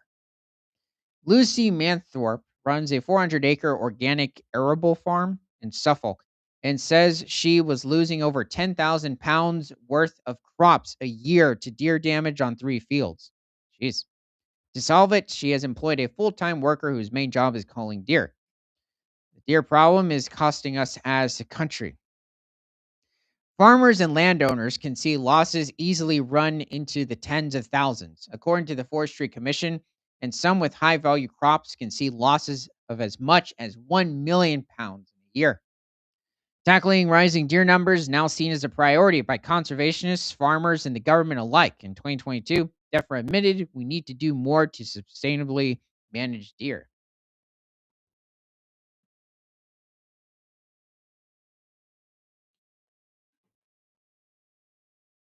This is good to see because I tend to think of England as just you won't touch an animal like in a harmful way, but humane.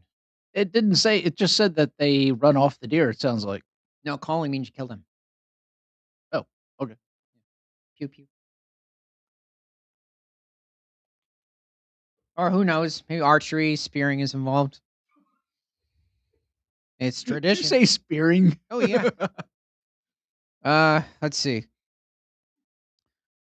Um, okay. The real problem emerges when it comes to deciding how to do that, with some more radical sounding approaches pioneered overseas, including reintroducing wolves to the landscape. That's funny, radical. The Countryside Alliance, however, says this would be disastrous. There are few places in the world better suited to deer than modern Britain, with its mild climate, open countryside, no animal apex predators, and few human hunters. An estimated 350,000 deer are removed from the British landscape annually via hunting and culling, according to the Country Food Trust. But the overall population is still rising. In 2023, Parliament was told that up to 750,000 deer a year may need to be culled to keep the population stable. You could take out more than that, much more. The place where many of us have our closet and closest encounter with the deer is when one of them meets the front of our car. The number of deer killed or injured on UK roads reach each year could be as high as 74,000, says the AA, leading to hundreds of human injuries and some case fatalities. In October this year, a 63-year-old motorcyclist in Oxfordshire died after hitting a deer, Quest was told. Oh boy, that's quite gory. Then there is the impact on woodland. Natural regrowth of trees is almost impossible in areas of high deer density as they eat any fresh shoots which appear, says Alison Field, president of the Royal Forestry Society. So basically, one article is saying, "Stop killing the elephants." The next one is saying, "Can we kill the deer?" Yep.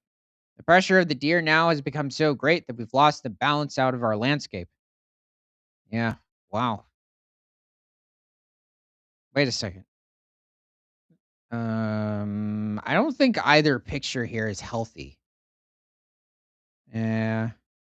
But definitely they came in once apparently a deer fence was taken down and just chowed everything. Watch, it was just dry, so it looked like that. Doesn't look like the same area though. These look like bigger trees, They they're look more like, yeah, spread they look out. different. Yeah. As far back as 2013, an academic study published in the journal Wildlife Management by University of East Anglia researchers suggested that around half of the UK's growing deer population needs to be shot each year to stop devastation of woodlands and bird life. I think more. Some people's gardens. Okay, now there's a wide range of different deer species in Britain. Sometimes it's just red deer, roe deer coming to mind. You also have other species.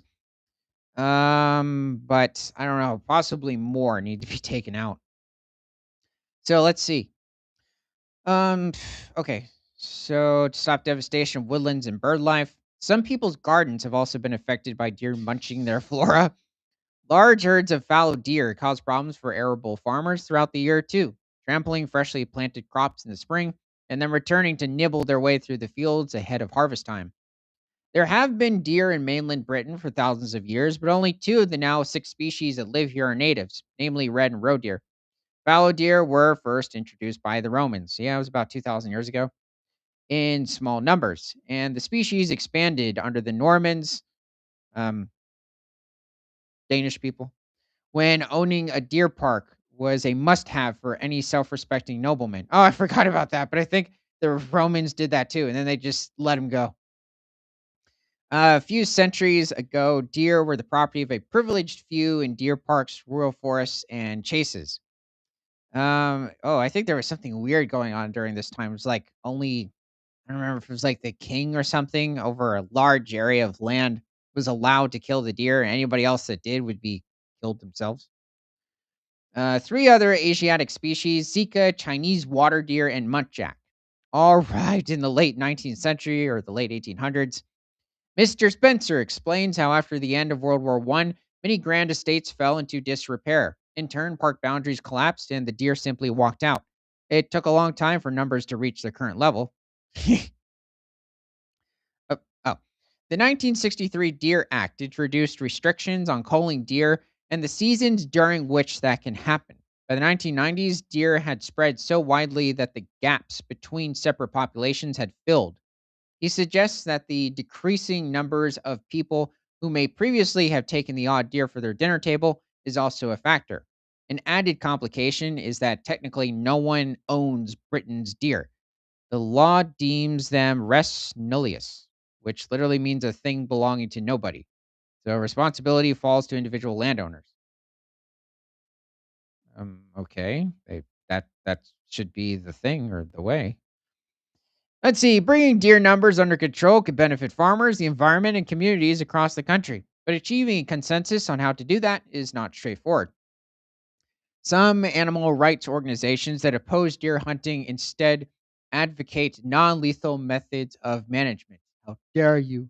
Including darting deer with contraceptives or building more or better What? fencing. Um, yeah, I don't agree with the whole sterilizing thing. Just shoot it. Spear it. I don't care.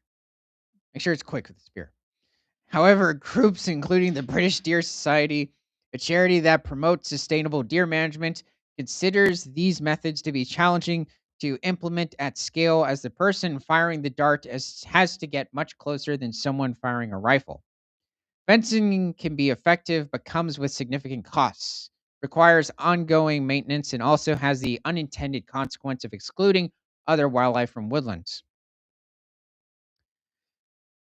Let's see. Some big rewilding projects, especially those in more remote parts of Scotland, where most red deer in Britain live, according to the Woodland Trust, talk about another, even more dramatic option: the reintroduction of apex predators, and in particular lynx, which were once found across Britain to control deer numbers. There have also been some initial studies into the effects of reintroducing wolves, while there are no significant rewilding projects talking about using bears in Britain for this purpose. They've definitely been mentioned for reintroduction. They lived here for thousands of years, and in other parts of the world, they play a role in controlling deer populations. It's very true. I think this is an Iberian lynx. So maybe being released in some part of Portugal or Spain, maybe part of France. Looks pretty healthy. He's got a collar on him. The environmental campaigner and writer George Monbiot has said wolves and lynx could be relied on to get on with the job. Trees for Life, which has a 10,000-acre rewilding estate in the Scottish Highlands, says lynx could bring a wide range of ecological and societal benefits to Scotland. In many parts of mainland Europe, including Italy, Switzerland, and France, lynx and wolves have returned to landscapes over the past 30 years. 1995, wolves were reintroduced to Yellowstone National Park in the United States to help manage the park's population of Rocky Mountain elk, similar to the red deer. Yes, they're very close related to each other. This was followed by the recovery of force. Dr. Mike Daniel, who runs a sustainable deer management course at the University of the Highlands and Islands in Perth, says ecologically, wolves and lynx could thrive in the UK, but such plans would face likely opposition from farmers, landowners, and local communities. Countryside Alliance Chief Executive Tim Bonner says reintroducing wolves would bring misery for livestock farmers. While it might be possible to reintroduce the lynx, he says lynx predation could only be ever be a small part of the annual cull required to keep numbers in check checks. Yeah, I would think that lynx, they do go after, especially female deer occasionally, but they're mainly going to focus on fawns or just younger individuals. The wolves are definitely going to have a massive impact on the deer population. At least I would think. It is if they decide not to go after livestock, which, as we've seen of what's been going on with Greece, except Greece has a very low population of deer in the area, and they have an overpopulated, or seems to be an overabundant population of wild boar, and the wolves are going after livestock instead. So let's see. Dr. Daniel agrees that it would be difficult to have wolves and lynx coexist along farms and estates. Being honest, it's not a panacea. Yeah, I mean, obviously the wolves are going to munch on the lynx if they get a hold of one. Usually the lynx avoid them. Jonathan Spencer suggests that more radical measures may be required. Like what? To ensure long lasting biodiversity improvements. There has to be a lot more recognition of the scale of the problem. Some rather hearted approaches, like rounding up the deer and shooting them in an enclosure. Okay, I wasn't expecting that, but I was wondering if he was going to suggest like getting a fighter jet and just brrr, or just having people by helicopter shoot them like the feral hogs. Um, putting tannerite in certain areas. Like, anyway, that would go down like a lead brick socially. The Deer Act 1991 gives protections to wild deer, but allows landowners or those with their permission to kill or take deer. Shooting seasons also restrict when some types of deer can be hunted, and there are strict rules around the types of rifles and ammunition that can be used to hunt them. Yeah, jeez. Um, yeah, landowners should always be allowed to take out the deer. Um, that's just nuts. Strict rules Well, you on the don't wanna type. shoot them with a 22 because it won't kill them. Yeah, no idea. Probably a limited amount of rounds too. Culling significantly more deer also raised the question of what to do with the carcasses. There's widespread agreement among some of the experts I've spoken to that eating more venison is an attractive option. Yeah, of course. From a human point of view, deer are a sustainable natural resource. Yeah, just great to eat.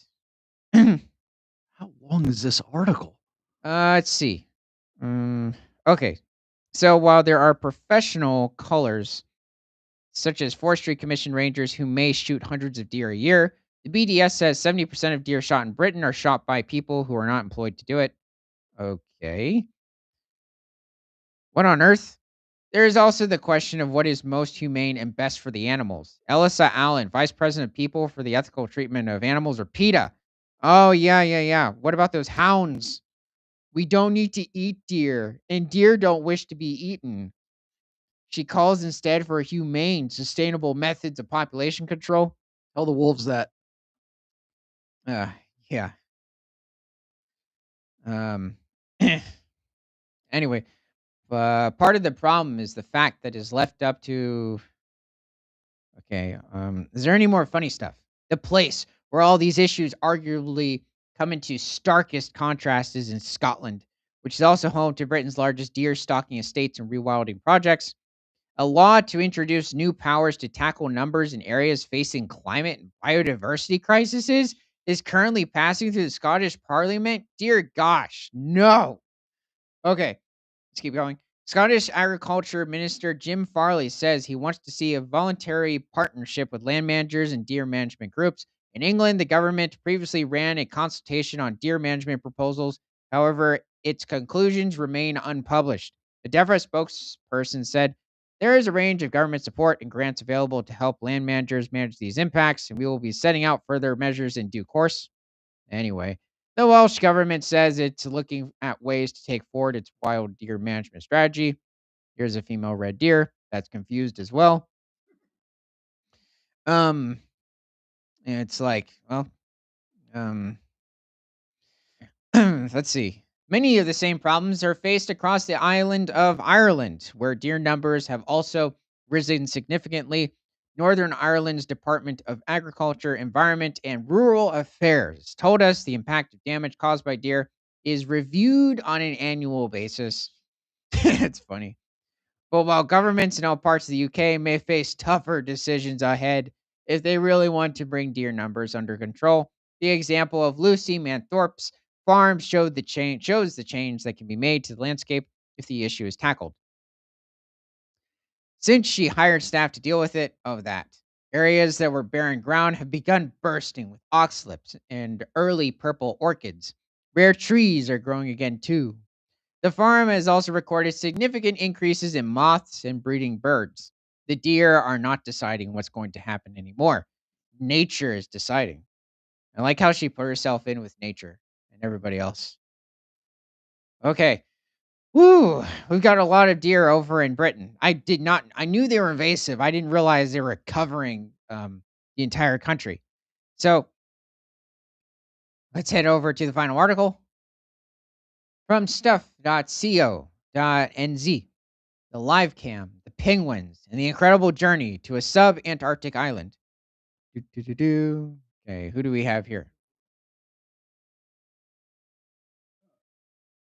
Oh, wait, almost. Here we go. Oh, wait a second. Oh, well, it's a picture. Okay, who could these guys be? Definitely not emperors or king penguins. Maybe they're recording their sounds. We're seeing solar systems. Whoa. Okay. They're not Adelie penguins. Some sort of erect, specific species of penguin. Okay. From the, just trying to take a look at their feathers. Like I think 6 or 7 islands just south of the island of New Zealand, and I think they reach somewhere around 10 to 15 pounds, or a little over 6 kilograms, and they feed on a wide range of different species of squid in the region, as well as going after different species of fish. So have a feather plumage, at least on their face, somewhat similar to the Adelie penguin or the main character in Surf's Up. After a gut churning voyage to a subantarctic island, it took 2 more days before sea conditions were safe enough to go ashore. That remote location was on the Antipodes Island. Was the Antipodes Island, about 750 kilometers southeast of Dunedin, or what? I think that's like somewhere around 370 miles. And the expedition had only just begun for Dr. Thomas Mattern and his team of researchers. They left New Zealand in November, and their voyage on the Ove took 7 days, including crossing the roaring 40s, where calm I'm conditions. sorry. Were you here now? Took 7 days to get somewhere. It's like, really? Yeah, I'm wondering how. Is it just a really slow boat? No, I meant that someone's even making it out like 7 days is a long time on a boat. Um, oh, yeah. Um, yeah, roaring 40s, where calm conditions are the exception rather than the rule. Well, even naturally, what like people would stay close to the coast so they could consistently, bake a fire and then make some food or whatever. Um, yeah, staying out at sea, that was a bit of a later thing. Let's see. Okay. The voyage also included a stop on the Bounty Islands where researchers deployed tracking devices on penguins and albatrosses. Mm. Oh, that's a nice sight. The erect crested penguin. Okay. Breeds only on the Bounty and Etopides Islands. But there are at least, I think, 5 specific islands where they do breed. Now, maybe that's situated within these 2 names, but there's 2 where these penguins are present, but I don't think it's been confirmed whether or not they breed there. As they waited for the strong northerly swell off the Antipodes Islands to subside, they were presented with another challenge: how to get their equipment on shore. There is no wharf or sheltered harbor, so we rig a flying fox system across a small cove and haul gear in from a dinghy, which itself has to time its approach carefully between breaking waves. That equipment was crucial as they prepared to set up a new live streaming project for one of the world's most remote penguin colonies. And all going well, that live cam, dubbed Tawiki Cam, should go live today, thanks to a remarkable journey and even more remarkable technology. Diggy? Dingy. I thought I said that. Oh, okay. Well, definitely here's like maybe a nest over here. There's the other penguin individuals. Matern, a University of Otago penguin researcher, leads the Tawaki project team, which is installing the autonomous solar powered camera system set to stream live footage of erect crested penguins Tawaki Nanahi from their breeding grounds. The team has a small research hut in the northeast of the island, but when working at penguin colonies in the south, they camp nearby. Camping is far from straightforward. Flat ground is almost non existent. The island is dominated by dense tussock and peat. Much of the terrain is undermined by burrowing seabirds. With the tent pitched near colonies, the constant background noise of penguins becomes part of daily life. Researchers travel across the island via foot, which is physically demanding. The suck can reach 2 meters or 6.5 feet in height, and the spongy peat makes even short distances slow going. That said, it's not a continuous endurance test. Returning to the hut, wait a second, this isn't about the penguins. Oh, there's the colony. Huh. Wow. So the team is in the fourth year of a 5-year research program to one of the world's least studied penguin species. Okay. Anything else? Oh, well, there's a close up of a penguin couple. They look like they're posing. Yep. Seems that way.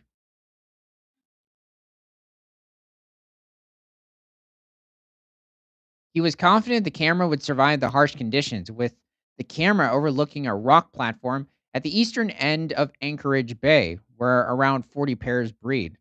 Makes you think you were in Alaska. The camera was positioned with a nest in the foreground, allowing viewers to follow the behavior of a single pair in detail, which also seeing colony level activity in the background. The live cam system has been specifically designed for sub Antarctic conditions. So let's see. Very little is known about the basic biology of erect crested penguins, including the timing of key events such as when males return from winter migration, when females arrive, and how breeding behavior returns responds to weather and disturbance. So the stream will also allow for a form of citizen science with the global audience able to report the likes of skua attacks, so the Antarctic skua, which attacks really younger penguin individuals. Oh, it's a predatory bird in the region, like the Arctic skua. Arctic skuas will literally go after full-grown reindeer individuals if they're too close to one of their nests. They literally will peel fur off. Also, usually shed fur. Oh, okay. Well, I'm glad that these penguins, I think they're doing okay, but we really have no idea, at least at the moment. So, thanks for joining. And for Prehistoric to Present, my name is Ethan. This is Creature Guide Live Daily News. Remember to like, comment, subscribe if you love talking about animals, and share this show with everyone you know because nothing is better than all animals all the time.